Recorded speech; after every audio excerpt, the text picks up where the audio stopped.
안녕하세요. 시지프스의 책방지기입니다. 오늘은 딱따구리 그레이트 북스 별의 눈동자 편을 소개해 드리려고 하는데요.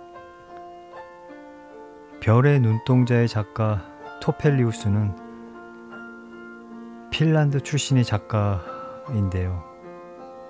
핀란드의 안데르센이라고 불려질 만큼 핀란드나 스웨덴에서는 안데르센보다 훨씬 사랑을 많이 받는 작가라고 합니다. 지금도 핀란드의 헬싱키에는 그의 동상이나 기념비가 세워져 있다고 하는데요. 작가 토펠리우스가 살던 시대는 핀란드가 러시아의 지배하에 있던 시기라 여러 가지로 어려움을 많이 겪을 때였다고 합니다. 그래서 토펠리우스는 문학을 통하여 나라를 사랑하는 마음을 강하게 심어주려 했다고 하는데요. 핀란드 하면 클래식 음악가 중 시벨리우스의 핀란디아 교향곡이 생각이 나네요. 핀란드는 인접국인 스웨덴이나 러시아의 지배를 오래 받아서인지 애국심이나 민족 정신이 유독 강한 나라라고 합니다. 책 내용 중에 렘란드 지역이 나오는데요. 렘란드는 라프란드라고 불리는 곳인데요. 지금의 스칸디나비아 북부에 있는 지역으로 노르웨이, 스웨덴, 핀란드, 러시아에 걸쳐 있는 지역을 말한다고 합니다. 책 내용 중에 이리떼라는 표현이 자주 나오는데요. 80년대에는 늑대라는 표현보다 일이라는 표현을 더 많이 번역해서 썼다고 합니다. 자, 그럼 북유럽의 동화 별의 눈동자 편을 만나러 가보실까요? 별의 눈동자. 크리스마스 전날 밤의 일이었습니다. 산과 산 사이의 깊은 눈 속에 조그마한 갓난아기가 혼자 누워 있었습니다. 그 아기는 어찌하여 눈 속에 있을까요? 썰매에서 떨어져 버린 것이었습니다. 바로 얼마 전의 일이었습니다. 사람 그림자 하나 없는 눈 덮인 산속을 술록이 끄는 썰매를 타고서 렘란드 사람이 달리고 있었습니다. 뒤에는 부인이 또 하나의 썰매를 타고서 달리고 있었습니다. 눈은 반짝반짝 빛나고 하늘에는 오로라가 불꽃처럼 타올랐으며 별이 아름답게 빛나고 있었습니다. 이것은 참으로 기막히게 멋들어진 여행인걸 하고 생각하면서 렘란드 사람은 뒤에서 오는 부인을 돌아다 보았습니다. 술록은 한 사람이 탄 썰매밖에 끌지 못하므로 부인은 또 다른 작은 렘란드 썰매에 타고 있는 것이었습니다. 가슴에는 조그마한 아기를 안고 있었습니다. 그 아기는 두꺼운 술록 가죽에 쌓여 있었습니다. 그 때문에 부인은 썰매를 빨리 달리게 할 수가 없었습니다. 그들이 산을 다 올라가서 내리막길로 접어들었을 때였습니다. 이리떼가 나타났습니다. 겨울에 렘란드에서 이리가 술록이 지나가기를 기다릴 땐 대개 40-50마리의 큰 무리를 이루고 나오기 마련인데 이때도 그러했습니다. 이리는 그날 아직 한 마리도 술록을 잡아먹지 못했으므로 몹시 배가 고팠습니다. 그래서 으르렁거리면서 두 사람을 쫓기 시작했습니다. 술록들은 이것을 알아차리자 있는 힘을 다해서 달아나기 시작하여 눈이 핑핑 돌 만큼 빠른 속력으로 산을 달려 내려갔습니다. 썰매는 이리저리 부딪히며 눈이 수북히 쌓여 있는 곳에서는 몇 번이나 뒤집힐 뻔했습니다. 렘란드 사람과 부인은 이런 일을 여러 번 겪었으므로 썰매에 꼭 매달려 있었습니다. 그런데 썰매가 심하게 흔들렸을 때 부인은 저도 모르는 사이에 그만 아기를 눈 속에 떨어뜨리고 말았습니다. 부인은 외마디 소리를 지르며 술록을 멈추게 하려고 했지만 헛일이었습니다. 술록은 이리가 바로 뒤에까지 바싹 다가온 것을 알고 있었으므로 길을 쫑긋거리며 더욱더 빨리 달렸습니다. 발굽이 따각따각 마치 호두를 까는 듯한 소리를 내었습니다. 그리하여 순식간에 술록과 썰매는 아득히 멀리까지 달려가고 말았습니다. 조그마한 아기는 술록 가죽으로 몸이 푹 쌓여서 눈 위에 누운 채 별을 올려다보고 있었습니다. 곧이어 이리들이 거기에 밀어 닥쳤습니다. 그렇지만 아기는 손도 발도 꼼짝할 수 없어서 그대로 가만히 이리를 바라보고 있을 뿐이었습니다. 어린 아기의 천진난만한 눈동자에는 이상한 힘이 있는 법입니다. 배가 몹시 고픈 짐승들은 발을 멈추었지만 아기를 건드리려고는 하지 않았습니다.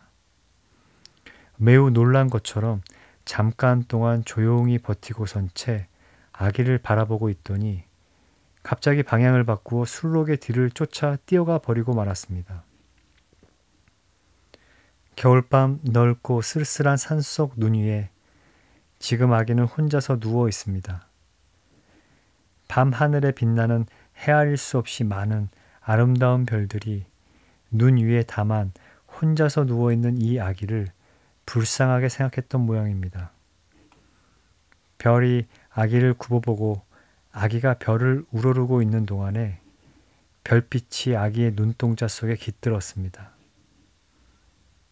그렇더라도 만약에 이때 하느님께서 마침 다른 나그네가 이 길을 지나가도록 마음을 써 주시지 않았다면 아기는 꼼짝없이 얼어 죽었을지도 모릅니다. 이 길을 지나가던 사람은 에날의 교구에 살고 있는 핀란드 사람인 농부였습니다. 크리스마스를 위해 소금과 밀가루를 사가지고 노르웨이의 읍인 바드세에서 돌아오는 길이었는데 이 아기를 발견하자 얼른 썰매에 주워 올렸습니다.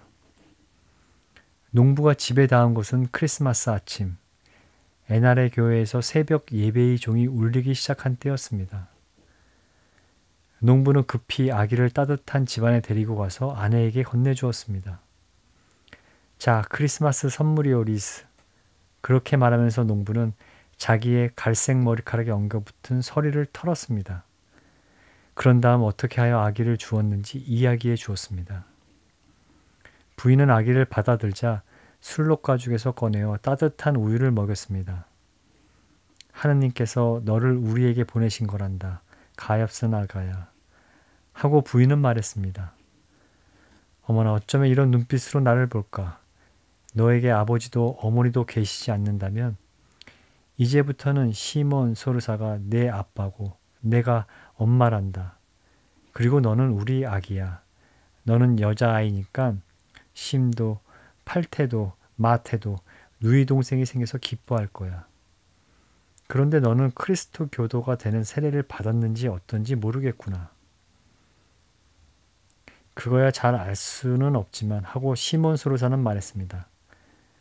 렌람드 사람은 교회나 목사님 댁에서 먼 곳에 떨어져 살기 때문에 아기들이 여러 명 될 때까지 기다린다오.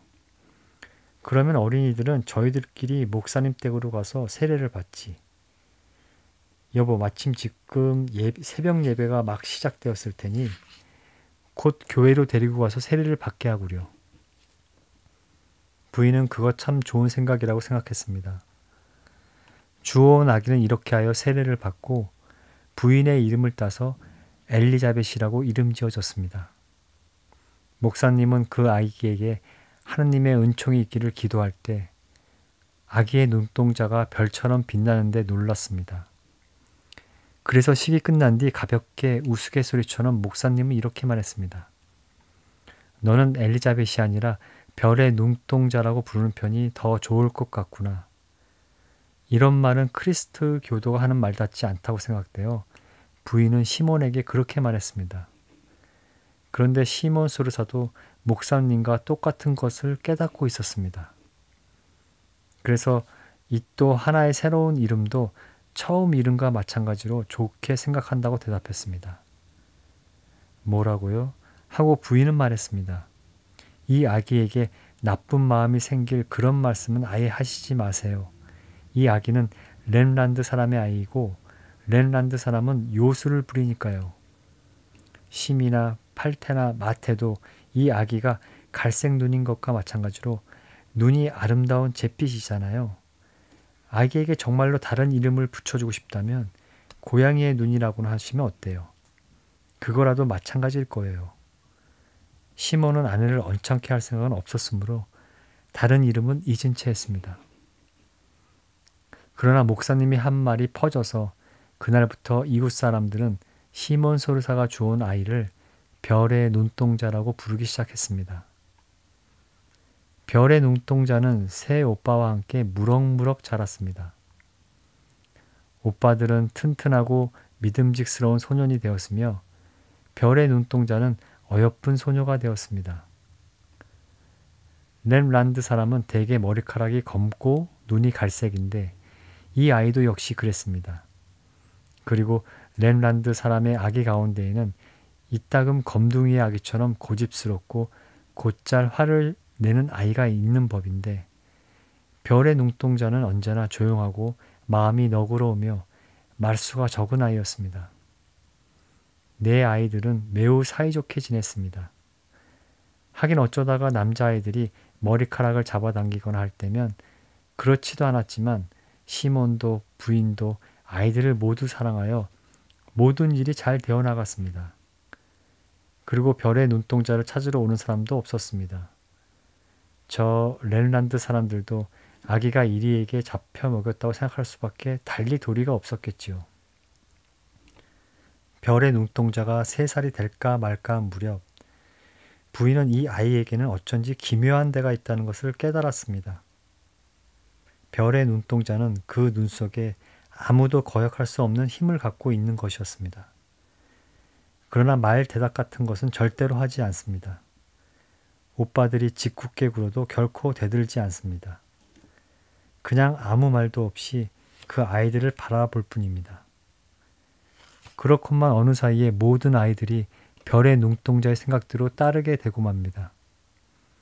눈이 불꽃 같은 검은 고양이마저 별의 눈동자를 볼 용기가 없었으며 털이 갈색으로 복슬복슬한 개 캐츠는 별의 눈동자가 가만히 보고 있으면 짖다가도 당장 그칩니다.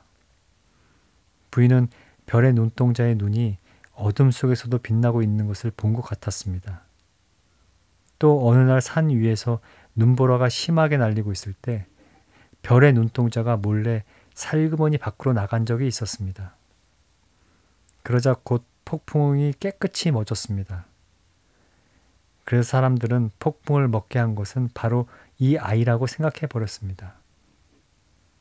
시몬의 부인은 이 아이를 사랑하면 할수록 이런 일이 몹시 싫었습니다.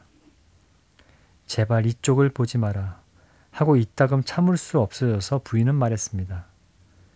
너는 내 마음속까지 빤히 들여다보려고 하는 모양이구나. 별의 눈동자는 슬픈 생각이 들어 눈길을 떨어뜨렸습니다.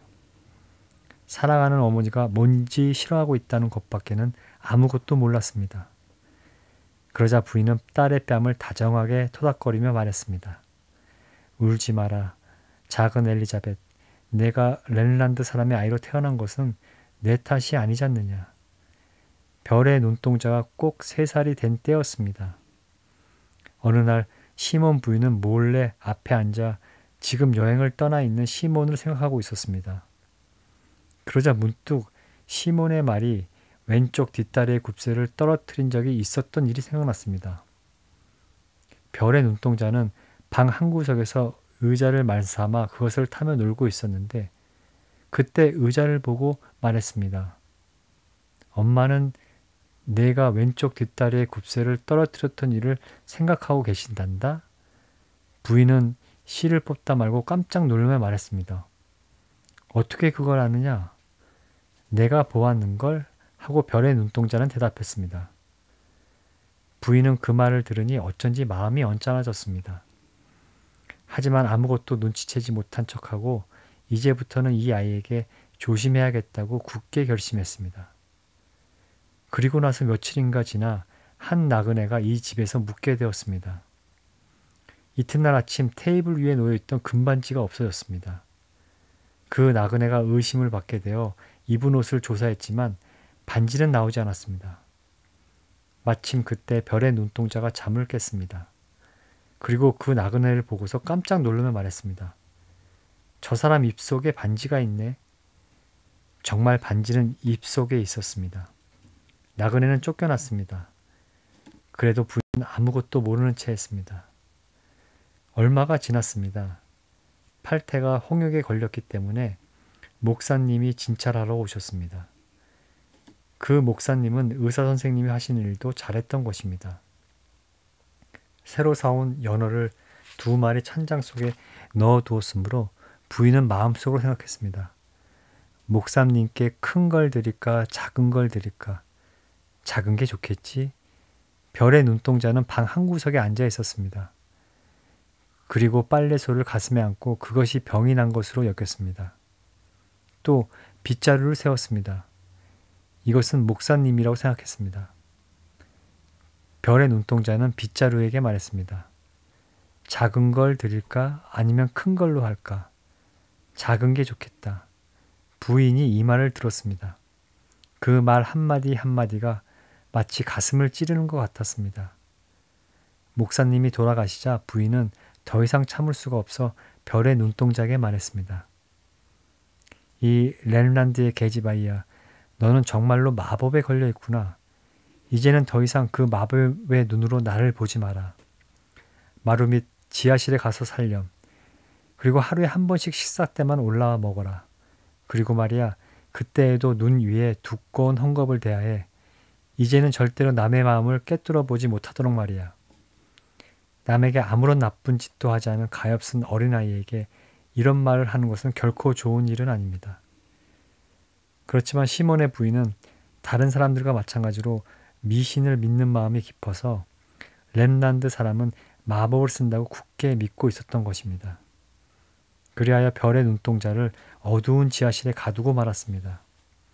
그렇지만 배가 고프거나 춥지 않도록 옷이며 먹을 것이며 잠자리를 지하실에 만들어 주었습니다.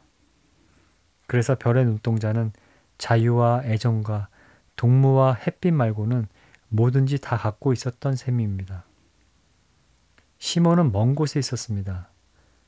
그리고 별의 눈동자는 혼자 지하실에 앉아 있었습니다. 이것은 기분 좋은 일은 아니지만 그렇다고 아주 심심한 것만도 아니었습니다. 별의 눈동자에게는 놀이동무가 있었던 것입니다. 거기에는 낡은 나무 도막이며 깨진 사기 그릇이며 실패며 주둥이가 떨어진 병 따위가 있었습니다. 나무 토막은 아버지, 사기 그릇은 어머니, 장작과 실패와 병은 오빠들이었습니다. 그리고 나무 토막 외에는 모두 나무통 속에서 살고 있었습니다. 모두 나무통 속에서 저마다 제 일을 하고 있는 것입니다. 별의 눈동자는 노래를 불러주었습니다. 쥐들이 그 노래를 들었습니다. 시몬의 집 옆에 무츠라라는 부인이 살고 있었습니다. 크리스마스 전날 밤 무츠라와 시몬의 부인은 렘란드 사람의 마법 이야기를 하고 있었습니다. 시몬의 부인은 털실로 장갑을 짜고 심은 동전을 가지고 장난하며 놀았고 팔태는 벽돌을 두드려 깨고 마태는 고양이 다리에 끈을 감아주고 있었습니다.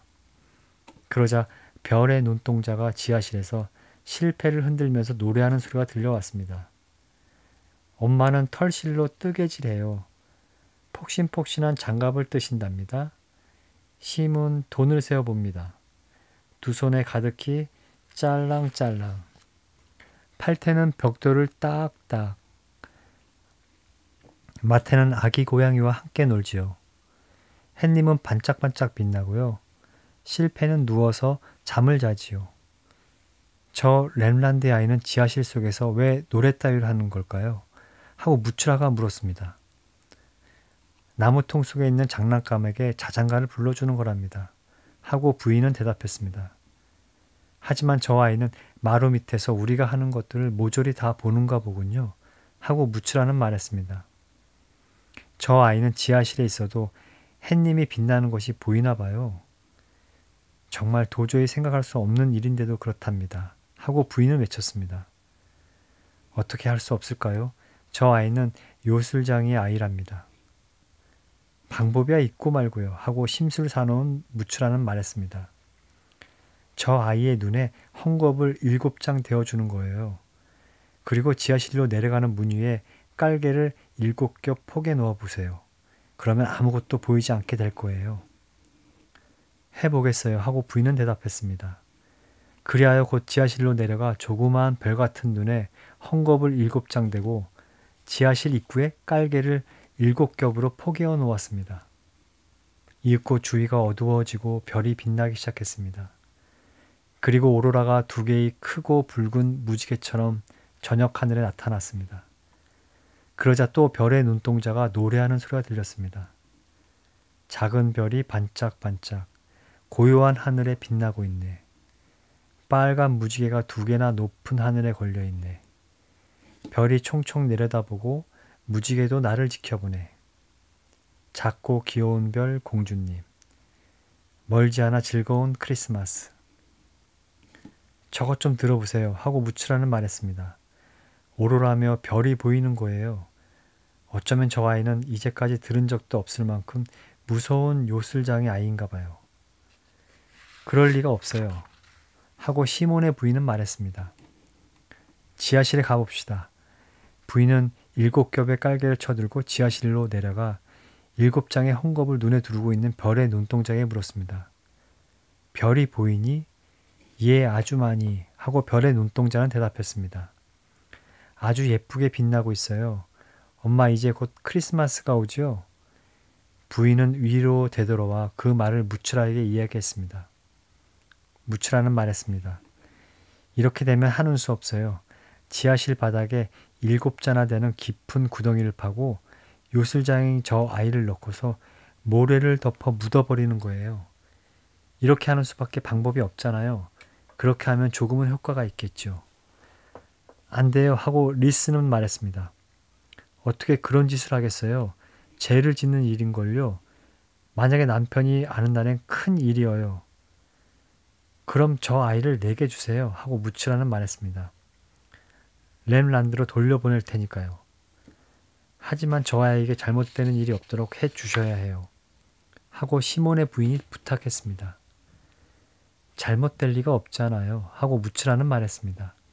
저 아이가 있었던 곳으로 데려다 주고 오는 것뿐인걸요. 무추라는 아이를 받아서 처음 올 때 입고 있었던 술록 가죽에 싼 다음 산으로 데리고 갔습니다. 그리고 깊은 산속의 눈 위에 별의 눈동자를 두고 돌아갔습니다. 이것으로 시몬의 부인에게 말한 대로 해주었다. 저 아이는 눈 위에서 왔으니까 눈 위로 돌아간 거야. 라고 말하면서 별의 눈동자는 술록 가죽에 쌓여 눈 위에 누워 있었습니다. 그리고 하늘의 별을 올려다 보았습니다. 그것은 3년 전과 마찬가지로 크리스마스 전날 밤이었습니다. 하늘에 빛나는 몇 천이나 되는 아름답고 깨끗한 별들은 또다시 이 천진난만한 아이를 가엾게 여기면서 굽어보고 있었습니다. 별은 아이의 눈동자 속에서 빛나며 그 마음속을 들여다보았습니다. 그렇지만 거기에는 하느님을 우러르는 깨끗한 마음밖에는 아무것도 없었습니다. 그리고 그 별빛을 받자 아이의 눈동자는 점점 더 이상한 빛을 갖게 되어 별 저쪽에 있는 여느 사람의 눈에는 보이지 않는 하느님과 관계되는 일까지 보이게 되었습니다. 그곳에는 하느님의 끝없는 힘에 의해 만들어진 몇백만인지도 알 수 없는 천사들이 세상으로 가는 사자로서 위로 아래로 날고 있었습니다. 그날 밤은 밝고 조용하며 소리 없는 기도로 가득 차 있었습니다. 오로라만이 하늘에서 불꽃처럼 타오르며 산 위에 있는 별의 눈동자의 머리맡에 아름다운 무지개를 들이우고 하느님을 찬양하고 있었습니다. 크리스마스 날 아침 일찍 아이들이 아직도 잠들어 있을 때 시몬은 여행에서 돌아왔습니다. 부인과 인사를 나누기가 무섭게 갈색 머리카락에서 서리를 털어내고 아이들의 일을 하나하나 물었습니다. 부인은 팔태가 홍역에 걸렸지만 이젠 말끔히 나았다는 것, 심과 마태는 빵 과자처럼 토실토실 살이 쪘다는 것 따위를 이야기했습니다. 별의 눈동자는 어떻게 하고 있어? 하고 시몬은 물었습니다. 잘 있어요. 하고 부인은 말했습니다.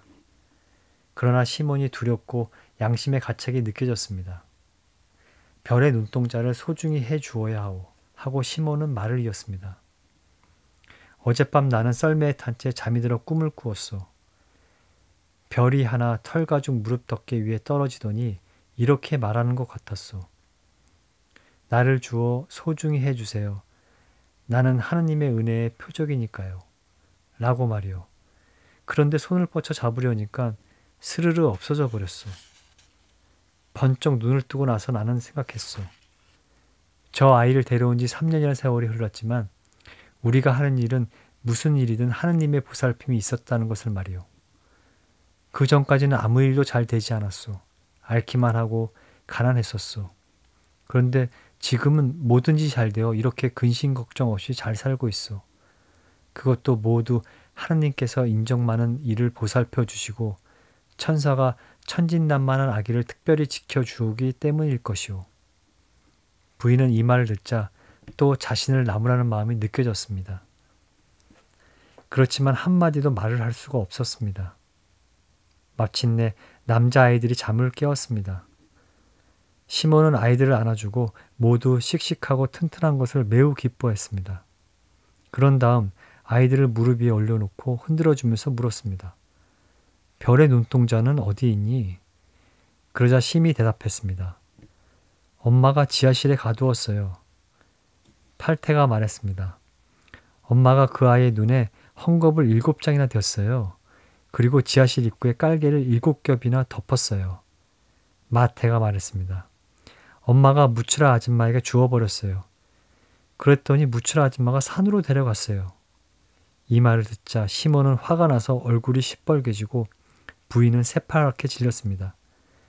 부인은 그 아이는 렌란드 사람의 아이고 렌란드 사람은 마술을 부리는걸요. 겨우 이렇게만 대답했습니다. 시몬은 아무런 말도 하지 않고 그 길로 마구간으로 갔습니다. 말할 수 없이 지쳐 있었지만 다시 썰매에 말을 메었습니다. 그리고 나서 우선 무추라의 집에 가더니 무추라를 썰매에 태우고 아이를 버린 곳으로 안내하도록 시켰습니다. 산에 이르자 두 사람은 썰매에서 내려 스키를 신고 눈 쌓인 위험한 산등성이를 넘어갔습니다.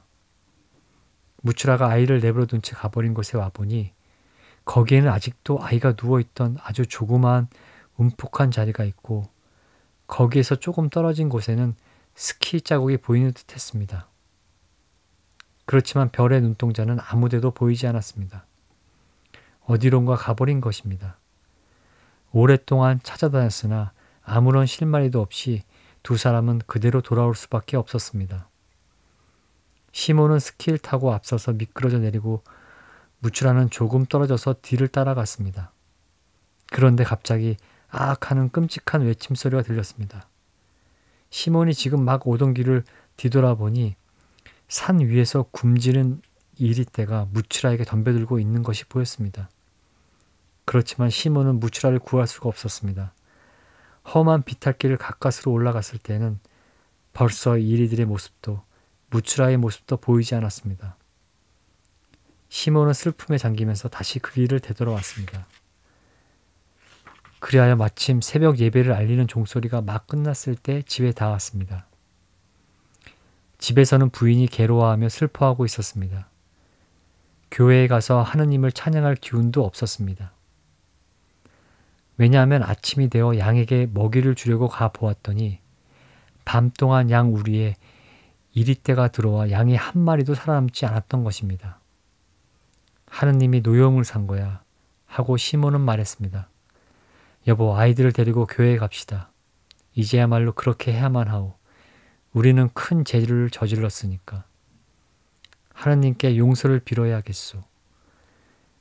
그 뒤 별의 눈동자가 어디로 가버렸는지 그것은 아무도 모릅니다. 별의 눈동자가 누워있던 가까운 곳에 눈 위에 나 있는 스키 자국으로 미뤄보아 또 누군지 나그네가 천사의 인도로 여기를 지나간 모양이라고 모두들 생각했습니다. 그리하여 아이를 발견하고 데려갔으리라는 것입니다. 그렇게밖에는 달리 생각할 수가 없었습니다. 그러나 그 나그네가 누구인지, 별의 눈동자는 어디로 갔는지, 그리고 어디에서 새로운 집을 찾아냈는지, 부디 좀 더 좋은 집이었으면 좋으련만, 또한 어디에 하느님의 보살피심을 가져다 주며 어디서 여느 사람에게는 보이지 않는 것까지도 보고 있는지 아무도 모르는 것입니다. 그렇습니다. 별의 눈동자는 7겹의 벽을 통해서 꿰뚫어 보고 사람의 마음을 꿰뚫어 보고 별 저쪽에 있는 행복한 하느님 나라의 사람들까지 보고 있을 것입니다. 그러나 별의 눈동자가 어디에 있는지 그것을 아는 사람은 아무도 없습니다. 틀림없이 그 아이는 아직도 어린아이인 채로 있을 것입니다. 없어진 것은 그다지 오래된 일이 아니니까요. 그러니까 눈이 아름다운 착한 어린이 여러분 중에 누군가가 모습을 감춘 별의 눈동자인지도 모릅니다. 별의 눈동자는 렘란드의 어린이답게 머리카락이 검으며 눈은 갈색이었다고 합니다. 그렇지만 머리카락의 빛깔이며 눈빛이 다른 어린이들 가운데는 별의 눈동자가 없다는 생각을 해서는 안 됩니다. 그런 것은 아무래도 좋습니다. 지금은 다른 얼굴 모양을 하고 있는지도 모르니까요. 다만 그 아이가 여러분의 생각을 알아차리고 폭풍을 먹게 하며 7장의 헝겊 뒤에 있는 비밀을 꿰뚫어 볼 수 있는지 어떤지를 조심해서 보아주세요. 그것을 알 수 있다면 그 아이는 틀림없이 별의 눈동자일 것입니다. 만약에 그런 어린이가 있으면 곧 우리에게 가르쳐 주세요. 하지만 이런 이야기를 그 아이에게 들려주어서는 안 됩니다. 그 아이는 벌써 오래전에 그 지하실에 대한 일도 사람의 마음이 차디차다는 것도 잊어버렸을 것이고 또 잊어버리는 편이 좋으니까요.